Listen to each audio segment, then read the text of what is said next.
Greetings, programs. NeoMegaMan back again for part 17 of Let's Play Katawa Shoujo Lily's Path. No more avoiding it, folks. This time, Hisao gets lucky. Sorry, it's my first time, so I'm a bit... She giggles shakily, all but confirming what I'd reasonably deduced by now. It's the same for me. I'm happy we could share this together. I match her smile twofold, leaning forward and taking her body in my arms as she reaches to hug me back. I love you, Lily. You already said that. I can't help grinning. Even in such a situation, she still has her wits about her. Breaking our embrace, we decide to just take off our own clothing. While it's easier this way, I don't doubt it's just an attempt to distract ourselves from our nerves. With slightly stiff hands, I begin to slide the first button out from my shirt. Once we remove the last of our clothes, which end up haphazardly piled beside us, my breath is taken by the sight in front of me. Oh dear.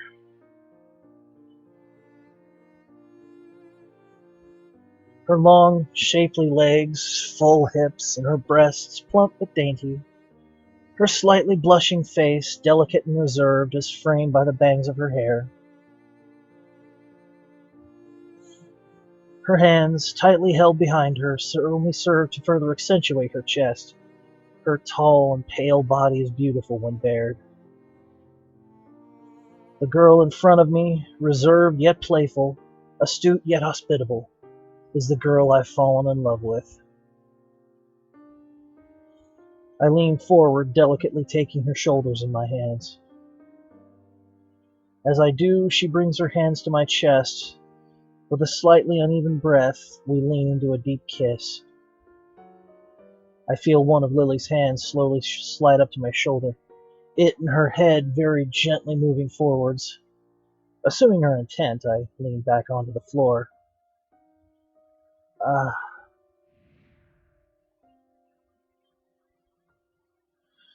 She lowers herself beside me, one hand stroking my hair as the other moves across my chest. The feeling of her breast against it is enough to excite me. This must be her way of taking in what I've already seen of her. Despite her lack of sight, she engraves every detail of my bare body and chest into her mind. When her middle finger falls into the slight recess of my chest scar, a lingering effect of my operation so many months ago, she slowly runs her hand down its length. This is the scar from my surgery. They had to do this in order to operate on my heart.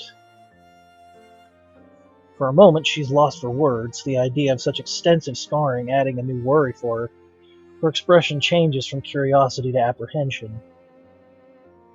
Should we really be doing this kind of thing? Those words bother me beyond what is rational. Lily's face breaks my heart more than even her word possibly could, and yet I don't know the answer to her question. I can't let this condition dominate me forever. It may not even be medically advisable, but I outright refuse to live my life in such a prison. It's okay, Lily. This much will be okay. Her troubled expression holds a moment longer, but she eventually acquiesces, her hand moving lower to my lower chest and then my thigh. With a look of surprise, she slowly moves her hands downwards, her breath catching as she brushes the side of my lower hair.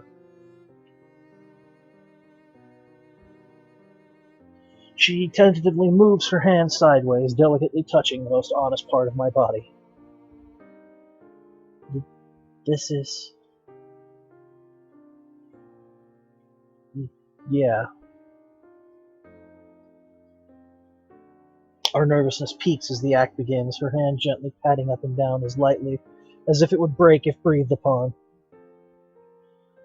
I'm not sure whether it's just to steady myself or because I want to steady her, but I take my free hand and hold the side of her face in it. The feeling of her hair and its soft skin is nice, and seems to lighten the mood a bit. The mere fact that I'm being touched by her is surprisingly erotic. I can feel my body relaxing as I submit to the pleasure overwhelming me.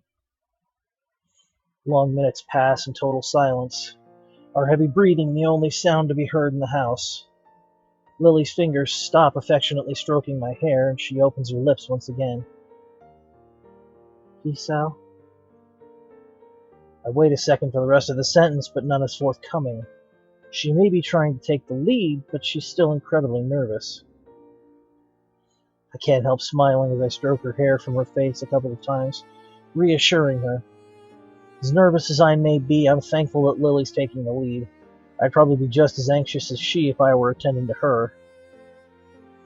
Hisao, that is not the face to be wearing when you're having fun with your woman, okay? I know it's your first time, but still, put a grin on your face, you dumbass. That's better. Okay. She pauses a moment before giving a small nod, sitting up and shifting her legs over mine. Once again, my breath is stolen by the magnificent sight of her body over mine. I can only look on frozen as she delicately lowers herself, resting her reddened lips over me. She slowly begins to move her hips downwards, her softness enveloping my consciousness. She takes a deep breath to collect herself, her face remaining steady. With her hands taking in my body in lieu of sight, the intimate situation muddles her usual efforts to compensate for lack of eye contact. She gradually lowers herself onto me, her knees and hands supporting her as she does. Her entire body tenses as I enter, her expression obviously one of stifled pain. Despite that, I can't help savoring the soft, warm feeling enveloping my consciousness, the surge of pleasure overcoming all my senses. Sorry if you can't read the words here, folks, but that's censoring for you. The last vestiges of it all but disappear inside her while her nails slightly scrape into my chest in an effort to stop herself from yelping in pain. A pained moan, too much for her to suppress completely, escapes from her lips. As I open my mouth to comfort her, I see the barely visible red drops from between her legs. Lily, if it's too much... She clenches her mouth tightly, quickly and forcefully shaking her head from side to side in defiance. After a couple of seconds, she relaxes her body slightly, though she's obviously far from being comfortable. It's okay. I'm okay. She swallows hard, trying to collect herself. Lifting herself slowly and bringing herself back down, she relaxes a little more, as the feelings of pleasure begin to overtake those of pain. Her breathing starts to match the same ragged patterns as mine, her body moving almost teasingly slowly. She looks as if she's slowly beginning to enjoy the act, my feelings finally reaching her. I'm not sure if she's keeping herself at this speed for her sake or for mine, but either way, with this slow and steady pace, I think I can keep my body in check. It's funny, in a way, that even now I'm depending on her. For us to be joined together like this, our feelings so close, it makes me glad. To be sharing our first moment together like this is an almost overwhelming feeling. I love you, Lily. Hisao. Hisao. I can feel her body tensing, her breathing and movements becoming steadily less carefully controlled. I'm happy to be making her feel so good, but as my thoughts become increasingly focused, I can feel myself rapidly nearing my limit.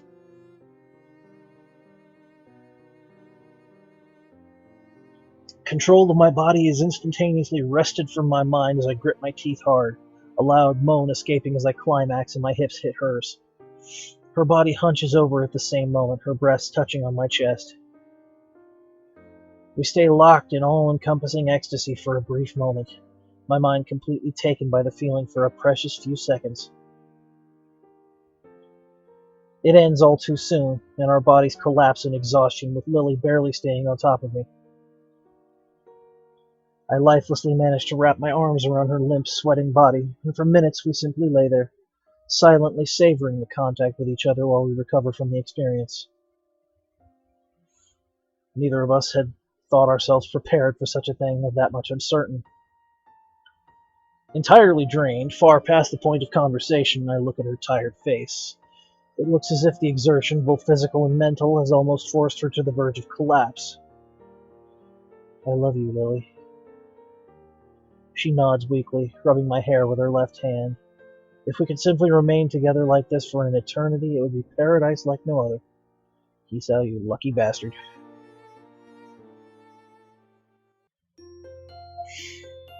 Alright, we're gonna keep going, because that was too short.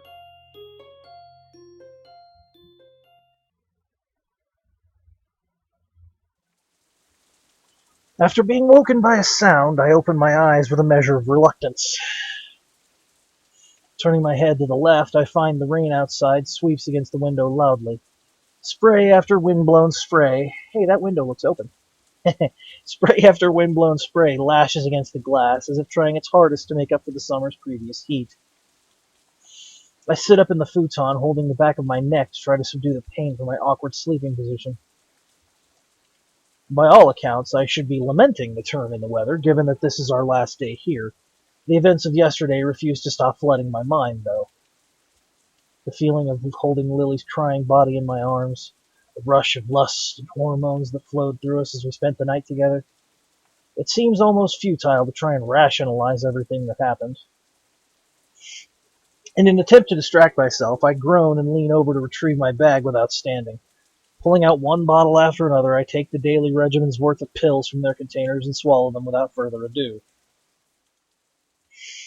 It took a surprisingly short amount of time to get used to swallowing pills without water. That said, I suppose the same thing goes for getting used to living in a school for disabled students. Remembering Yamaku, I become all the more grateful for having the chance to get away, even if it's just for the shortest of times. I appreciate the chance to spend alone time with Lilly and Hanako, away from the bustle of school life, even considering the latest complications. I never thought I'd say it, but the idea of living away from the city in a nice, tranquil area is an inviting one. It's a thought that barely a year ago would have seemed simply ludicrous. A flash of pink, no doubt Hanako's gown, peeks from around the corner. Realizing I must look a sight since I've only just woken up, I slap the remaining pills into my mouth and run a hand through my hair. Good morning, Hisao.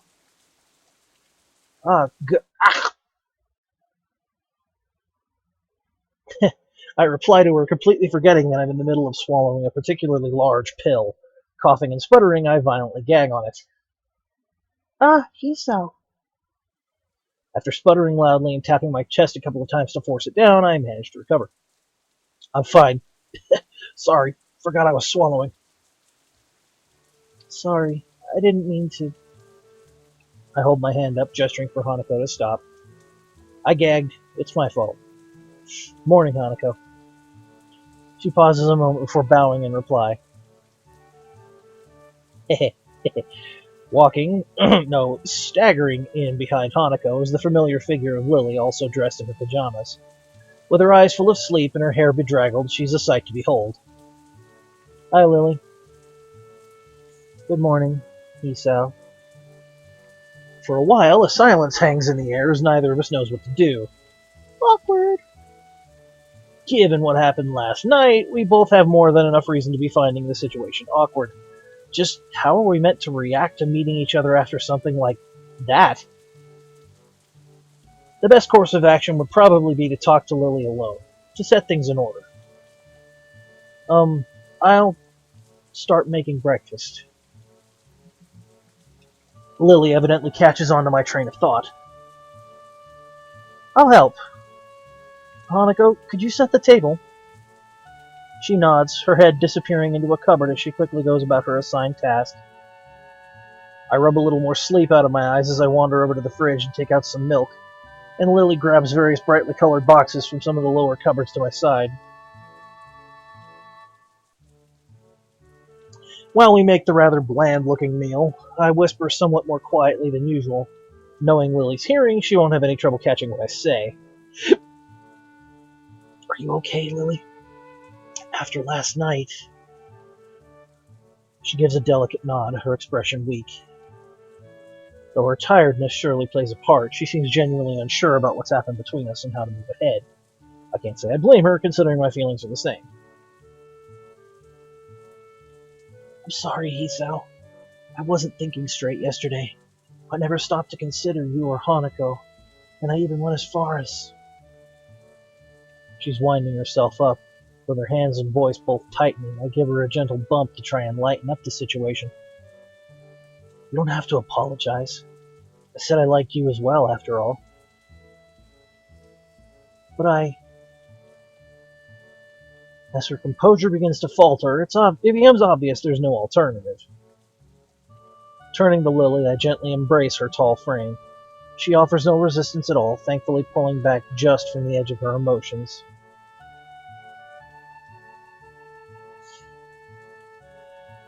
Despite our reassuring embrace lasting only a matter of seconds, I notice Hanako wordlessly watching. The plate in her hand hovers inches above the table, her action halted midway by the sight. The clatter of utensils against plates is the only sound to be heard as we silently eat. Whereas before only two of us may have been unsure of ourselves, the entire situation has changed. After weeks of blissful friendship, whiling away the days with shared meals and chatter with little meaning, the relationship of Lily and I, no, that all of us, has irreversibly changed. I can't take this. Lily. She solemnly nods, gently laying her spoon onto the plate in front of her. Neither of us knows exactly how we regard each other, let alone how Hanako would view us. This might seem abrupt, but I've confessed to Hisao. For a moment, Hanako looks almost confused, precisely the reaction I thought she would have. She eventually nods, her spoon still in her mouth as she does. Did you accept? I did. She gives a smile so large and so earnest I find myself blushing. I think it's the brightest I've ever seen her expression look. There's one for you, TK. And I'm happy. I'm really, really happy. I'm sorry for not telling you anything about it before. Things have been... Hanako shakes her head from side to side emphatically, apparently forgetting in her rush that Lily couldn't possibly notice. She begins fiddling with her fingers, looking a little more nervous than she did before. To be honest, I began to think you might like each other a while ago. At first, I didn't really know what to think about it, but I decided in the end that if my friends are happy, then I'm happy. I was really glad to have another friend when we met, Hisao, so you finding love through him is even better, right? A feeling of relief that her acceptance of our relationship falls over me like a wave. The same happens to Lily, judging by her expression. Thank you, Hanako. I really appreciate you being so understanding. Lily's voice still sounds slightly apologetic, or at least unsure. This doesn't escape Hanako, who appears lost in thought for a few moments before turning to me. Hisao, do you mind if me and Lily go outside for a bit? No. Feel free. Hanako? Hanako gets up from her seat, taking Lily's hand and almost dragging her from the table in her excitement. Considering Lily's typically slow and steady pace, Hanako's haste makes her footing awkward, and she almost loses her balance a couple of times. It's a pretty amusing sight, leaving me wordless as I watch them disappear out the door. It's only now that I realize the rain stopped, being replaced by a sky seemingly all the more vivid and bright to make up for the morning's drab-gray expanse. For Hanako, this must be a pretty big revelation, Lilly and I are really the only people she associates with, almost as if we were parents in her own stead. I suppose that might well be the best way to describe the relationship we share. A father, mother, and daughter all playing around in our little make-believe family as if it could last forever. It might be a strange dynamic, and one that certainly can't last for long. But maybe, just for this one small moment, it's okay. As I stand from the table to go join Lilly and Hanako in the fields outside, I nod to myself in affirmation. This one small moment of happiness, no matter how brief, will last with me, with all of us, forever.